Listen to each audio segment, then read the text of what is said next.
Hello everyone, welcome. Today we're going to talk about something really important for all of us, and it's the Code of Student Conduct. Think of it as your school's rule book, and knowing it helps us all have a safe, fun, and successful school year. As you may be aware, there were several laws that passed this past summer and went into effect on July 1st. As a result, we had to revise our Code of Student Conduct to align with those new laws. On September 10, 2025, the School Board of Miami-Dade County adopted the newly revised Code of Student Conduct. At this time, we are in need of you going back home and reviewing the Code of Student Conduct with your parent and guardian.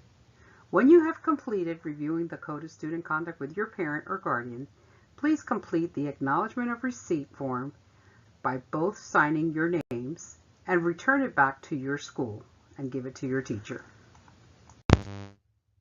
Where can you find the Code of Student Conduct?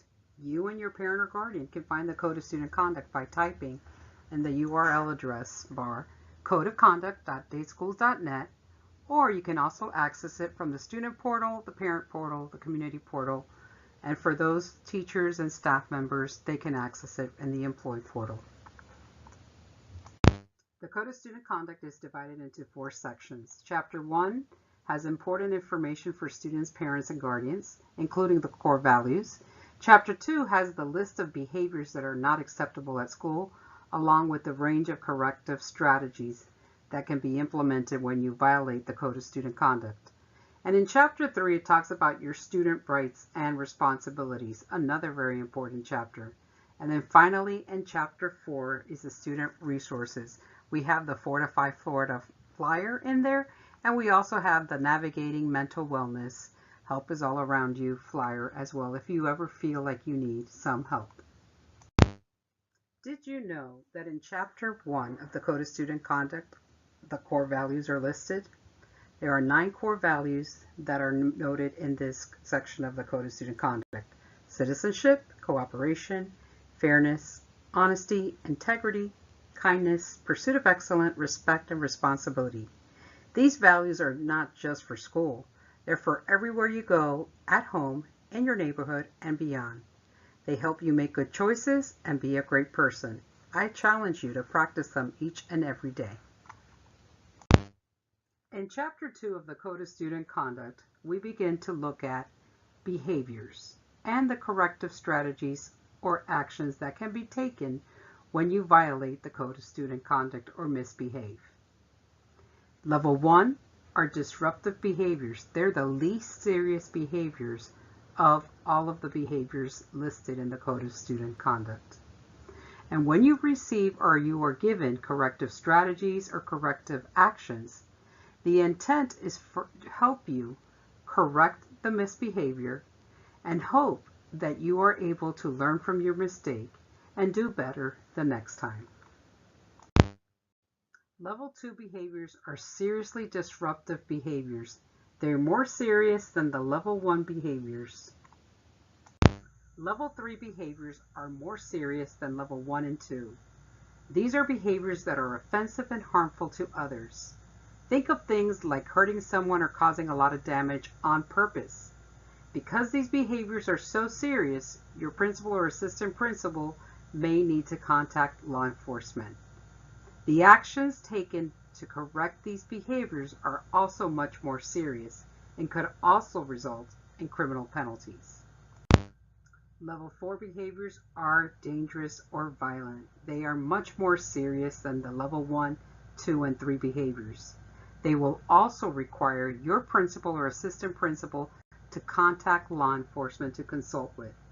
The actions taken to correct these behaviors are also much more serious and could also result in criminal penalties.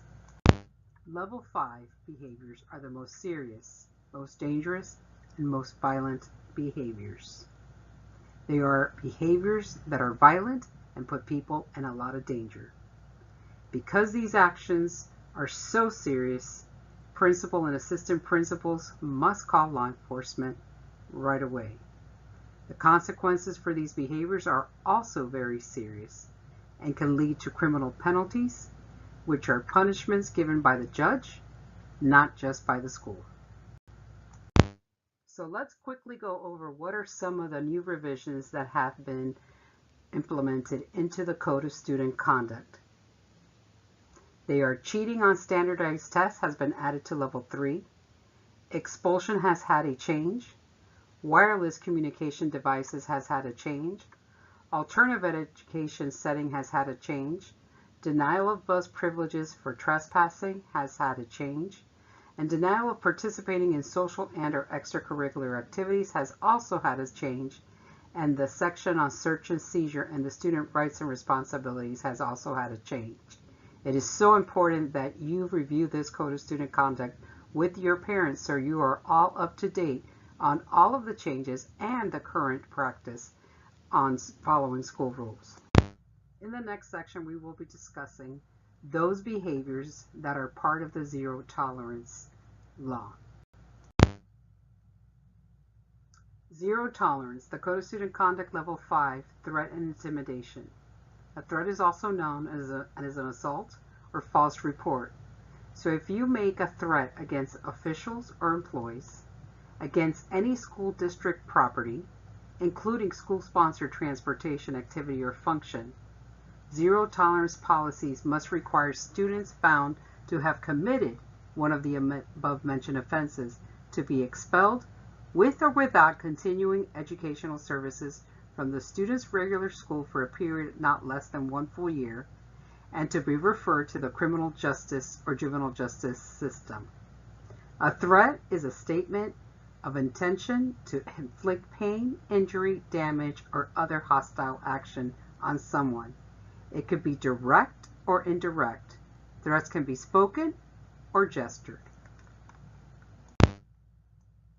Bringing or possessing a firearm or a weapon to school, to any school function, or onto any school-sponsored transportation is part of zero tolerance. Zero tolerance policies must require students found to have committed one of the above-mentioned offenses to be expelled, with or without continuing educational services from the student's regular school for a period of not less than 1 full year, and to be referred to the criminal justice or juvenile justice system. Now we're going to talk about off-campus felonious acts. Did you know that the Code of Student Conduct also applies to students who commit felonies or delinquent acts, which would be felonies if committed by an adult, off school board owned property, or whose off-campus conduct creates a substantial disruption to the school environment? Also, off-campus conduct and conduct outside of school time that violates the district's Code of Student Conduct may also be the basis for discipline up to expulsion if it is accomplished through electronic means and subsequently disrupts the educational process or orderly operation of the school. And finally, off-campus conduct that poses a threat or danger to the safety of other students, staff, school board members, any other members of the school district community, or school property may constitute behavior that has a substantial adverse impact on the educational environment, requiring disciplinary action. Another important part of the Code of Student Conduct is Chapter 3. This is the Student Rights and Responsibilities section of the Code of Student Conduct. Your rights are the protections you have at school. They make sure you're treated fairly and have a safe place to learn. For example, you have the right to a good education and to be in an environment where you feel safe and respected. Your responsibilities are the things you need to do to help everyone at school have a good experience. Things like following the rules, respecting your teachers and classmates, and trying your best in class, all are part of your responsibilities. Think of it like your rights and responsibilities are a package deal. To have your rights, you also have to be responsible. They go hand in hand to make your school a great place for everyone. All right, everyone. We have reached the conclusion of our presentation. Let's quickly go over what we covered today about our Code of Student Conduct. Think of the code as your school's playbook. It's not just a list of rules to get people in trouble. It's a guide to keep you all safe, ready, respectful, and responsible. Following it makes your school a great place to learn for everyone. Remember, the most important thing you need to do now is go home and review and read the Code of Student Conduct with your parent or guardian. Make sure you both sign that acknowledgement of receipt form saying that you understand the rules, and then bring it back to school to your teacher. By knowing and following the Code of Student Conduct, you are helping to make your school a safe, fun, and awesome place to be. Know the code, know the rules.